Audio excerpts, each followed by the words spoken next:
When Donald Trump lost by 7 million votes in 2020, many assumed the Republican Party would quickly jettison him, but the opposite has happened. The GOP is refusing to move on from Trump. For more on this, it's time for a closer look. When Trump lost, there was a hope we could all move on and talk about something else. In a perfect world, right now, I'd be hosting a show called Major Crimes, which would be a roundup of who Joe Biden's German Shepherd had attacked that week. I'd host it in a trench coat like Robert Stack in Unsolved Mysteries. Well, it's always been known for backstabbing and dirty dealings. This week, Washington, D.C. went to the dogs. That would have been the show. But of course, it did not work out like that. In fact, as we pointed out many times before the election, that was never going to happen. Trump didn't come out of nowhere, and the toxic political culture he exposed wasn't simply going to vanish. Even after he left office, the conditions that created him and the destruction he left behind would inevitably remain. We always knew that would be the case. We just didn't know Republicans themselves would be so eager to cling to the abject failure that was the Trump era. They're like a bunch of burnout uncles reliving their high school football glory days. But they weren't the star quarterback. They were the backup punter, and they lost the state championship by 7 million votes. Now, it's worth noting, that's not how they've always felt, especially during Trump's second impeachment. Trump incited a violent mob of insurrectionists, a mob that ransacked the Capitol, attacked police officers, and threatened to kill the vice president in order to disrupt the lawful counting of electoral votes. And when it came time to hold him accountable for that, Republicans told us to just let it go since Trump was on his way out anyway. I'm ready to move on. I'm ready to end the impeachment trial because I think it's blatantly unconstitutional. I'm ready to get on with trying to solve the nation's problems. I think the country needs to move forward. We've got a lot of issues that we need to be working on. They hate Donald J. Trump, and they're engaging in an act that I think is petty. I think it is retribution. I think it is vindictive, and I think it's a waste of time. And so to coin a phrase, I think it's time to move on. I'm sure Ted Cruz has heard that phrase a lot in his life. Ted, this relationship isn't working. It's time to move on. Ted, the beard, it's not a thing. It's time to move on. Ted, Carly's not coming back. It's time to move on. The next president of the United States, Ted Cruz. Remember that? When Ted Cruz chose a running mate and then she, I guess, fell down an open manhole and disappeared forever? She probably staged that just to get away from Ted Cruz. Don't worry, Carly, I'll come and get you. That's okay. I actually like it down here with the sewer people. This is a sewer? I thought it was the F train. Oh, Rudy, you dope. These guys backed nearly everything Trump did for 4 years. Then the second he incited a violent insurrection, they told us all to move on. In fact, Marco Rubio had an especially cynical explanation for why he thought the media and the left were so obsessed with impeaching Trump for the crime of trying to violently overthrow democracy instead of just letting him off the hook. This is not the right use of Congress's time. It's vindictive. This is all about the left's demand for revenge. And I'm going to be frank, some of the people out there in the political entertainment business, this is about ratings and about clicks, because this is another drama story that adds to the show. The only reason Donald Trump was good for ratings is he was bad for everything else. He was good for ratings in the same way that hurricanes are great for the Weather Channel. Honey, I found it's channel 417. His presidency was a once-in-a-century catastrophe filled with corruption, chaos, misery, and suffering. Of course people wanted to stay informed. That's like saying a zombie apocalypse would be good for ham radio sales. Hello? Hello, we are 7 survivors in Denver. Where are you? Brains? Where's that, Wisconsin? Load up the van. We're going to Brains, Wisconsin. But that was then.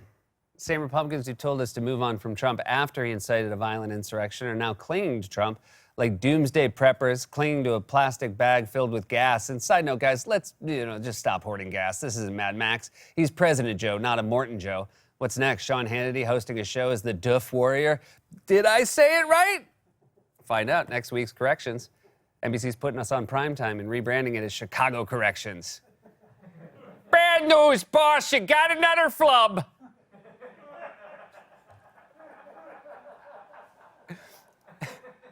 Anyway, the point is Republicans have made it very clear that Donald Trump is the leader of their party now and for the foreseeable future, and they're refusing to move on from the disastrous Trump years. We are a pro-America populist party rooted in conservative principle with Donald Trump as our leader. To try to erase Donald Trump from the Republican Party is insane. And the people who try to erase him are going to wind up getting erased.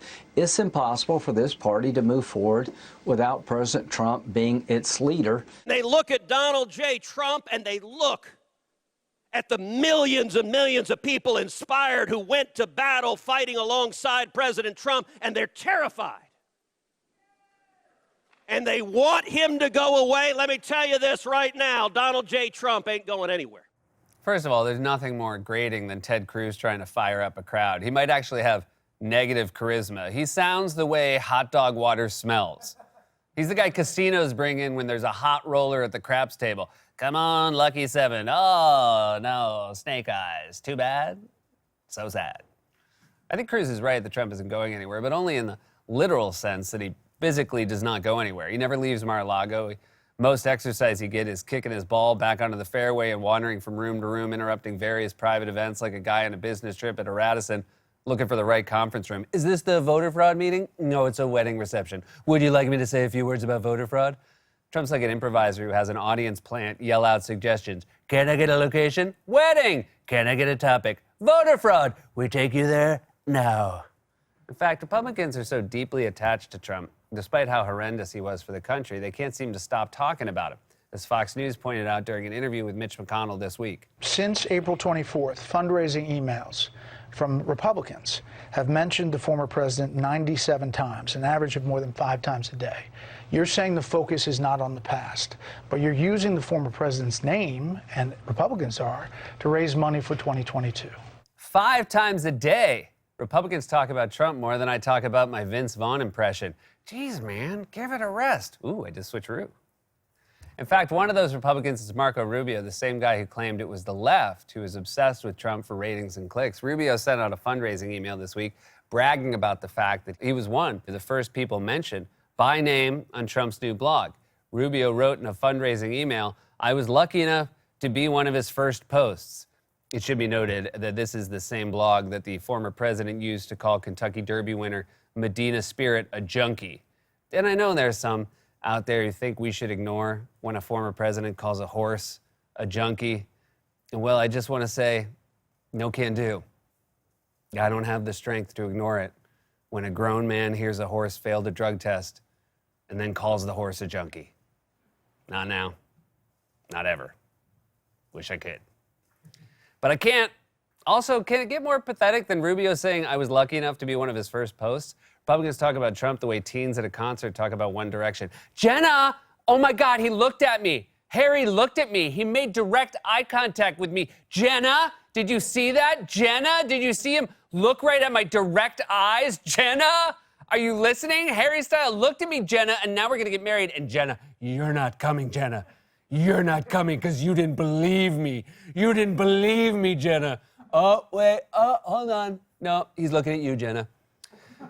Republicans are obsessed with Trump because they have no central ideology other than their hostility toward democracy. The big lie that the election was stolen is their only core belief. And I'm guessing a lot of them don't even believe it. They just know that Trump does. When I was in college and a girl wanted to read my tarot cards, I definitely acted like I was interested in what the Page of Cups meant.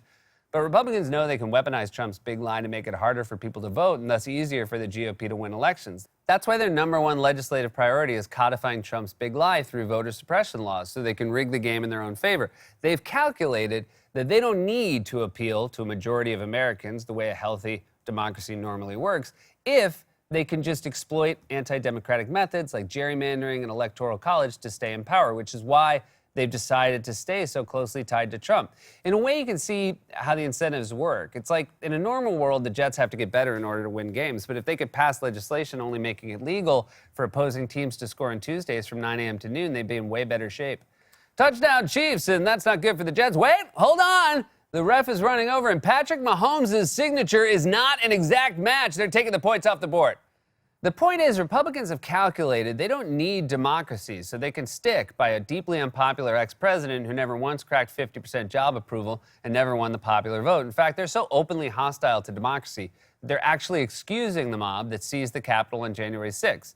As we saw yesterday when GOP Congressman Andrew Clyde said the insurrection looked more like a group of tourists. There was no insurrection, and to call it an insurrection, in my opinion, is a bold-faced lie.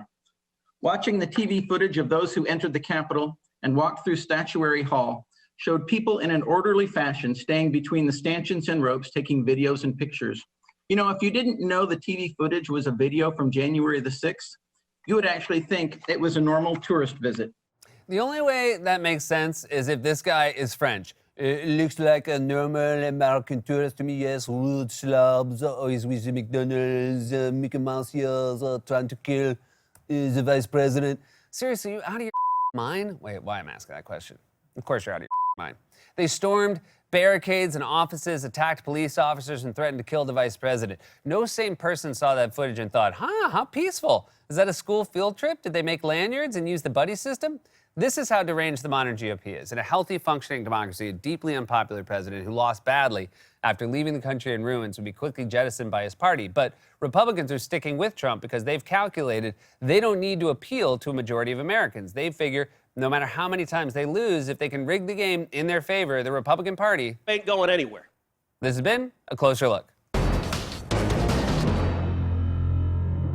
God's Love We Deliver cooks and brings over 2 million meals a year to men, women, and children living with HIV, AIDS, cancer, and other serious illnesses, and they need your help now more than ever. If you're watching this online, you can hit the donate button. Stay safe, wear a mask, get vaccinated. We love you.